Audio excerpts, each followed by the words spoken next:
एक बार भगवान कृष्ण के शिष्यों ने उनसे पूछा, प्रभु हमें दिन भर तनाव में रहना पड़ता है, हमें कुछ ऐसा बताइए जो हमें ऊर्जा और प्रेरणा दे। भगवान कृष्ण ने उनसे कहा, एक गांव में एक किसान रहता था जो अपने खेतों में काम करता रहता था। उसकी एक बेटी थी जो उसे बड़ी खुशी देती थी। उसकी बेटी उसे रोज सुबह प्रणाम करती थी और उससे पूछती थी कि बाबा आज आप क्या काम करेंगे। उसका बाप उससे कहता था कि मैं आज जितना काम कर सकूंगा करूंगा।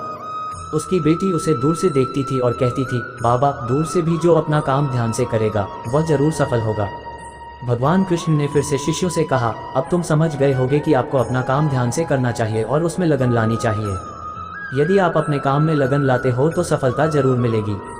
शिष्यों ने भगवान कृष्ण की बात समझी और उन्होंने उनसे पूछा, पर हमें अक्सर लगता है कि हमारा काम नहीं हो पाता या हमें सफलता नहीं मिलती, उस समय हमें क्या करना चाहिए।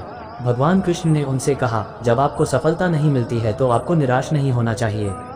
आपको उस समय और मेहनत करनी चाहिए। धीरज रखें और सफलता की ओर जारी रखें। आपके काम में लगन और मेहनत के बिना सफलता कभी नहीं मिलती है।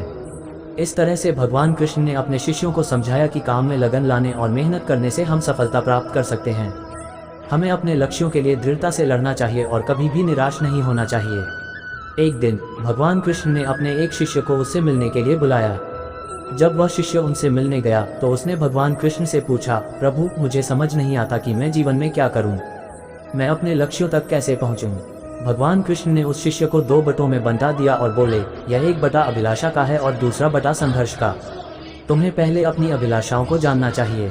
तुम्हें जानना चाहिए कि तुम क्या चाहते हो और उसके बाद तुम्हें अपने लक्ष्य तक पहुंचने के लिए संघर्ष करना होगा। इस तरह से भगवान कृष्ण ने उस शिष्य को बताया कि लक्ष्य तक पहुंचने के लिए संघर्ष और मेहनत बहुत जरूरी होते हैं। हमें अपनी अभिलाषाओं को जानना और उनके लिए काम करना चाहिए। जब हम अपने लक्ष्यों के लिए संघर्ष करते हैं तो हम उन्हें पूरा करने में सफल होते हैं।